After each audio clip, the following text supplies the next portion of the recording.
Carnegie Mellon is a world-class research institution. We have really strong departments across the arts, science, and humanities. But at the end of the day, we're a collection of people, and we all live in Pittsburgh. We're rooted here. We bring up our children here. And our ideas and our inspirations for the way the world should be and how we can design the future with technology is sourced from the context and the communities and the people and the experiences we have here.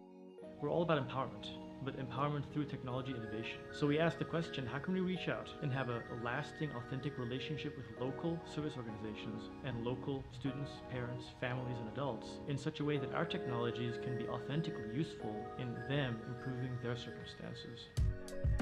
The size of Pittsburgh is crucial to the success of what's going on. We have enough civic institutions, engagement, and stuff like that that helps give it that type of traction and momentum. But then again, it's not so large that it's lost within cacophony. The Entertainment Technology Center is a 2-year professional graduate program that focuses on design and development. So we like to get interdisciplinary students here, and then they're required to make things like video games or theme park installation. And so what's fun about all those entertainment technologies for us is then how do we apply them in various areas, whether it's educational or learning or health and medical or just civic engagement. So like our focus is really applied research.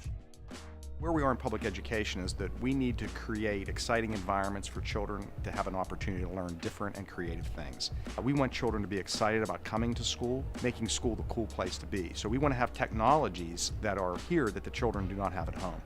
Small Lab is motion capture kind of experience, embodied learning. And it comes with quite a few games already, but they don't necessarily fit the curriculum it was before or the particular teachers. And so it wasn't getting used as much, whereas when our students made things that they wanted and fit into their curriculum, they're using it all the time now. Our students oftentimes, within the very first week, will do a paper version of what they have in mind and put it in front of school students. Sure, we once were 6th graders, but you're not that anymore, so you've got to get in front of the students, and it's constant, iterating all the time. The students feel as if it's more about them, and that this is being tailored to them. They just value what goes on in this room a little bit more.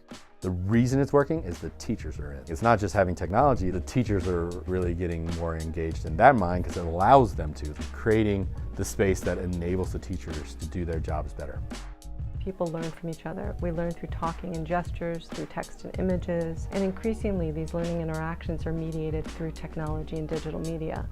The Create Lab is a really interesting model for how a university with a really strong technical background manages to engage the community. One of the beautiful things about universities is that they're amazing places for innovation. And yet, when you look at how they relate to the communities right around them, often they parachute in, do a test, and leave, and they leave no lasting positive social impact. So the Create Lab was born out of a desire to change the way a university relates to its surrounding community. How do we make Pittsburgh the very best place it can be for children? To do that, you need to empower and amplify the voice of children themselves. Hear Me is a youth voice project. We work with students all the way from kindergarten up to high school. The goal is to take their ideas and experiences and make media out of it, and then use that media to help improve the experiences for young people. We work with students through other schools and organizations. So it's because of those partnerships that we have access to students, but also on the output side that it's really important to have these partnerships because they're the people who are able to connect this media, the decision makers who really need to hear what students have to say. If we start with education, if we start with the youngest children and move up from there, we can empower them to think about technology as a tool that they use for strong rhetoric, for advocacy, and for social change.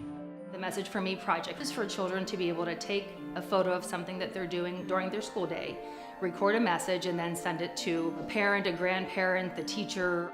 The adult gets the message, they ask that open-ended question and extend that conversation when they get home to really find out what the child did that day. How can we create learning experiences, resources, materials, mediate experiences to really inspire and excite people? How can we as a community make sure every kid growing up in Pittsburgh has many opportunities to develop deep interests and passions? If we can change their mindset and teach them how to be technologically fluent to the point where they take technology and exploit it to make the world a better place, then we have a chance at changing the future. So that instead of technology being a runaway train that we're chasing after, technology becomes the thing that our children formulate and form to create a future and a future vision of technology that's actually useful to society.